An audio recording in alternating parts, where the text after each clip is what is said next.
इसका मतलब है कि अखिलेश जी के तार भाजपा में, संघ में, दिल्ली में जुड़े हैं। ये तो तय हुआ। नावेद जी फिर मत कहना कि नहीं ऐसा नहीं हुआ था। इसका मतलब कि अखिलेश जी के तार उधर जुड़े हैं, तब ना सूचना आ रही है। हेलो, हाँ जी, नई डेट आई, बोले भैया आ गई है महाराष्ट्र की बात, बोले ओके थैंक यू, चलो रखो। इतना तो चल रहा है बस, ठीक है। ये तो जनता जाने कि इतनी दुआ सलाम है उधर भी। ठीक है, राजनीति है, अच्छी बात है, संवाद सब जगह रहना चाहिए। आनंद दुबे जी, नई डेट आ गई है। आपने एक तो सोना महंगा कर दिया और दूसरी नई डेट आ गई है कि महाराष्ट्र का परिणाम यानी 23 तारीख को योगी, 23 को तो नहीं, 23 को तो भड़बड़ रहेगी, 24 को हटा दिए जाएंगे।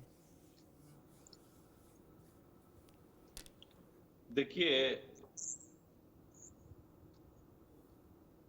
अब क्या कहा जाए इस पे, मतलब हंसी आती है और कुछ कहा नहीं जा सकता। नहीं, हंसना सेहत के लिए अच्छा है भाई, राजनीति में हंसना ही तो कम हो गया। नहीं, ख्वाब देखें और अच्छा है इनको। अब सोचिए कितना बड़ा डर है इनको, योगी जी से कितना डरते हैं अखिलेश जी और बाकी लोग उत्तर प्रदेश में। हमको तो लगता था माफिया और अपराधी ही डरते हैं, डर कहीं लोग भी डरते हैं। ठीक है, लेकिन खैर, आपने कहा वो सोना, तो आपने बताया ही कि सोना किस तरह था, और मुझे लगता है अमूमन जो लोग भी पढ़ते लिखते हैं उनको जानकारी है। अभी राहुल जी ने 2-3 दिन पहले एक बयान दिया है, वीडियो भी खूब वायरल हो रहा है। उन्होंने कहा कि आप पेट्रोल भराते हैं, डीजल भराते हैं, उस पर आप जीएसटी देते हैं, अडानी भी जीएसटी देता है। फिर थोड़ी देर बाद कह रहा है अडानी जीएसटी नहीं देता है। अब राहुल जी को यह पता ही नहीं है कि पेट्रोल और डीजल अभी जीएसटी के दायरे में नहीं आए, उन पर वैट लगता है, लेकिन ईश्वर ने मुंह दिया है, कुछ भी बोल दो। सबसे बड़ी बात है कि ये सब लोग जो है ना, ये सीजनल पॉलिटिशियन, ये रहते किसी और दुनिया में, फिर जब चुनाव आता है तो अचानक इनको जगाया जाता है, अरे उठो उठो उठो भैया, चुनाव आ गया, चल रहा है। अच्छा रुको जरा, अभी कुछ पार्टी वार्टी कर लेते हैं, थोड़ा अभी रिलैक्स होते हैं, टेनिस वेनिस खेलते हैं, फिर चलते हैं। फिर अंत में आते हैं तो अंड का बंड बोलते हैं, कभी इधर बोलते हैं, कभी उधर बोलते हैं, कुछ भी बोल देते हैं। लेकिन जनता इनको उतना ही सीरियस लेती है जितना सीरियस से बोलते हैं।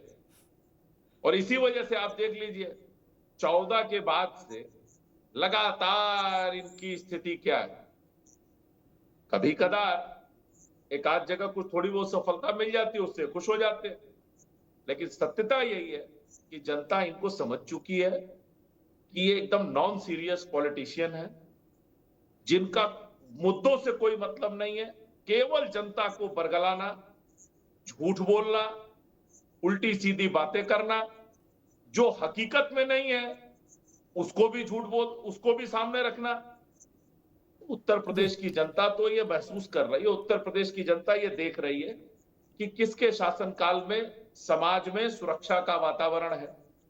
मां बहन बेटियां 11-12 बजे रात में भी चल सकती हैं, व्यापारी अपना पैसा निकाल के जा सकता है, वरना पहले तो ये स्थिति थी। हमारे गांव के आसपास के जो दूध वाले जाते थे मऊ आजमगढ़ में दूध बेचने, वो भी डरे रहते थे कि शाम तक पैसा वापस लेके आ पाएंगे कि नहीं।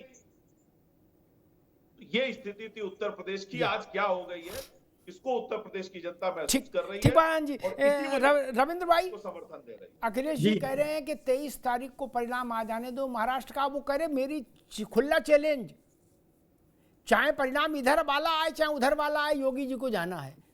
ये कुछ तारतम्य समझ में आ रहा है कि भाई योगी जी महाराष्ट्र के परिणाम से क्या लेना देना नहीं। और अखिलेश जी कह रहे आपकी पक्की खबर है, इसको हल्के मत लेना। आप एलआई हो तो मैंने कहा आपको तो कुछ सुगबुगाहट होनी चाहिए। नहीं, मैं एलआई एनडीए का हूं सर। अरे भैया एनडीए योगी आदित्यनाथ के हटने की बात कर रहे हैं तो सबसे ज्यादा तो आपको पता होना चाहिए, आप एनडीए में हो।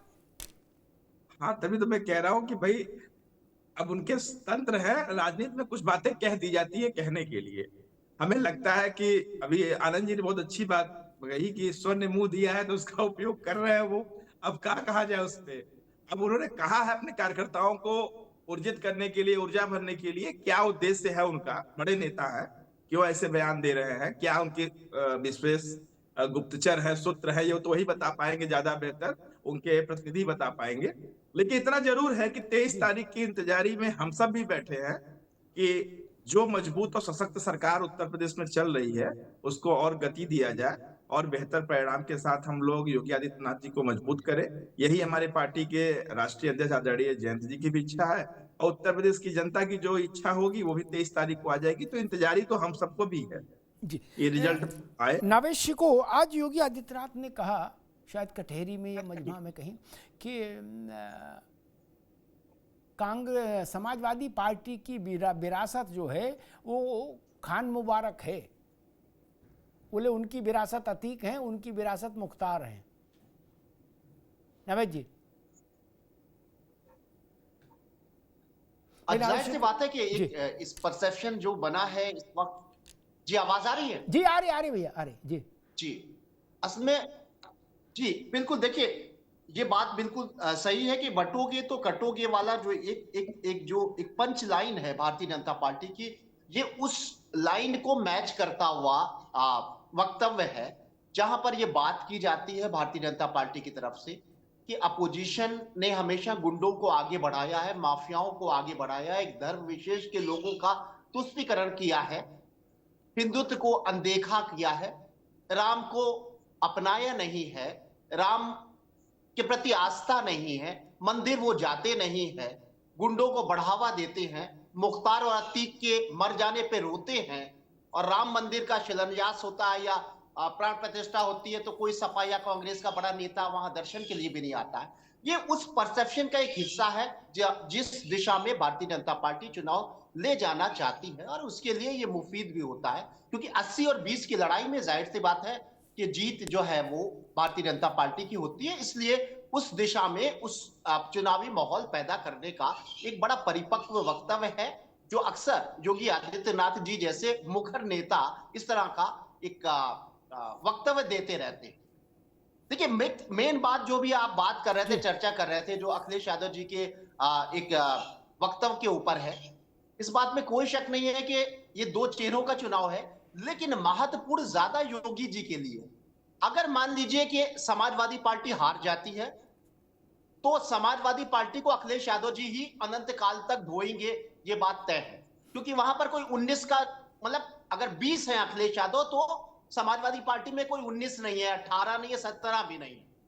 हारे या जीते अखिलेश यादव ही इसको हीरो है, समाजवादी पार्टी की यह स्थिति है। लेकिन योगी आदित्यनाथ जी इस चुनाव को अगर जीतते हैं तो जाहिर सी बात है कि जो उनका कद है वो कद और भी बढ़ेगा, उनका जो ख्याति है, जो राष्ट्रीय लेवल पे पार्टी में जो उनको एक सेकंड पोजीशन जैसे हालात पैदा हो गए हैं, स्थितियां दिखाई दे रही है। लेकिन अगर वो नहीं जीतते हैं तो उनके लिए थोड़ा सा खतरा होगा, इसमें कोई शक नहीं है, क्योंकि लोकसभा उत्तर प्रदेश में भाजपा हारी थी, ये चुनाव जीतना बहुत जरूरी है, और योगी जी का कद सेट होगा। ये चुनाव केंद्रीय नेतृत्व संघ मोदी जी ये तय करेंगे कि योगी जी की आखिर पोजीशन देश में भाजपा में क्या है, या वो प्रधानमंत्री लायक हैं, या वो अगली बार भी मुख्यमंत्री के तौर पे प्रोजेक्ट किए जाएंगे, या उनको गृह मंत्री बनाया जाएगा या अध्यक्ष बनाया जाएगा, कुछ ना कुछ तो होगा। और ये एक मीटर है ये चुनाव और इसका नतीजा, इसलिए योगी आदित्यनाथ ठीक बात नावेद जी, आपने बिल्कुल ठीक बात कही, बड़ी बात कही। मैं उस पर आनंद जी से उत्तर लूंगा कि क्या ये चुनाव योगी आदित्यनाथ के लिए मीटर है, थर्मामीटर है। लेकिन उससे पहले आशीष जी, योगी जी कह रहे हैं कि सपा की विरासत खान मुबारक, बोले अतीक इनकी विरासत है, मुख्तार इनकी विरासत है। बाकी उन्होंने आज इसीलिए कहा कि जाके प्रिय नराम वैदेही तजिए ताहि कोटि बैरी सम यद्यपि परम स्नेही। उन्होंने कहा जो राम का नहीं वो काम का नहीं। आशीष जी, दो बातें जी।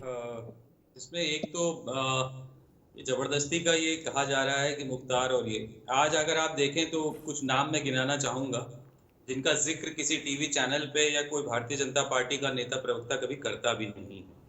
धनंजय सिंह, बृजभूषण सिंह, सिपाही सिंह, बादशाह सिंह, सोनू सिंह, मोनू सिंह, किसी पे भी 50 से कम मुकदमे नहीं, और ऐसी लंबी लिस्ट है मैंने बनाई हुई है, इसमें करीब 10-12 नाम और हैं जिनके नाम के आगे सिंह लगा हुआ है और 50-50 मुकदमे। तो ये सब कौन?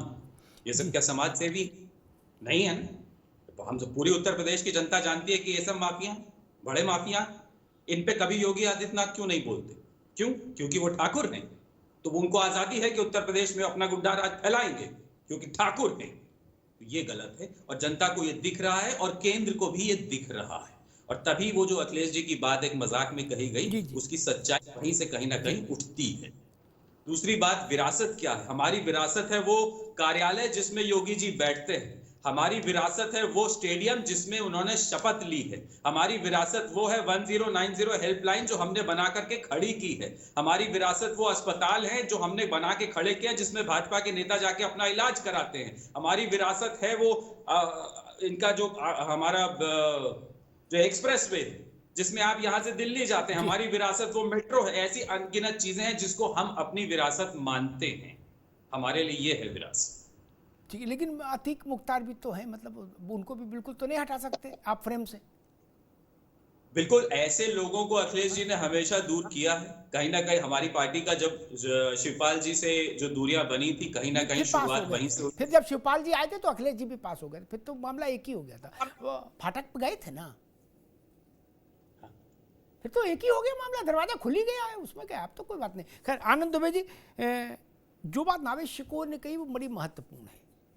दोनों के लिए रेफरेंडम हो सकता है, लेकिन अखिलेश यादव के पास खोने को कुछ नहीं है।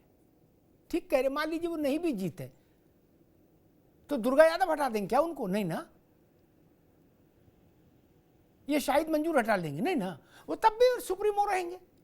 मैं मायावती जी, राहुल गांधी, अखिलेश यादव, ये तीनों कम से कम अपनी पार्टी में अपनी पोजीशन के लिए तो सिक्योर है। आसमान फट जाए ससुर, इनकी सेहत पर तो फर्क नहीं क्या? पार्टी यूं जाए और चाहे यूं जाए, रहेंगे यही। राहुल जी का गुलाम नबी आजाद बताते हैं कि 49 चुनाव हारे इनके नेतृत्व में पार्टी ने, फिर भी राहुल जी हैं। खड़गे जी को कहने पड़ेगा आदरणीय राहुल जी, मायावती जी, अखिलेश जी। लेकिन ये चुनाव अगर योगी जी के संदर्भ में देखेंगे तो ज्यादा महत्वपूर्ण हो जाता है व्यक्तिगत तौर पर उनके लिए। आनंद दुबे जी। अमिताभ जी, भारतीय जनता पार्टी हर एक चुनाव को महत्वपूर्ण मानती। कोई चुनाव हमारे लिए छोटा या बड़ा नहीं हो। अगर हैदराबाद में नगर निगम के चुनाव होते हैं, वहां भी प्रचार करने के लिए माननीय अमित शाह जी, हमारे माननीय मुख्यमंत्री जी जाते हैं। अन्य राज्यों में छोटे चुनाव हो, बड़े चुनाव, Bharatiya Janata party collective effort के साथ चुनाव लड़ती है, चुनाव को जीतती है, और अगर कहीं असफल होती है तो उससे सीखती है। हमारी पूरी पार्टी साथ चलती है। योगी आदित्यनाथ जी हमारी पार्टी के बहुत बड़े चेहरा हैं। उनको सिर्फ उत्तर प्रदेश तक देखना ये बहुत संकुचित दायरा हो। आज पूरे देश में, देश के बाहर, पूरी दुनिया में आप कहीं चले जाइए, योगी आदित्यनाथ जी की चर्चा होती है, उनके सुशासन मॉडल की चर्चा होती है। किस तरह से उत्तर प्रदेश जो अपराधियों के चंगुल में, दंगाइयों के चंगुल में फंसा हुआ था, उसको बाहर निकाल के विकास के रास्ते पर ले गए हैं। इस बात की चर्चा होती है। और हम किस बात की चर्चा कर रहे हैं? ये बहुत छोटी चर्चा है।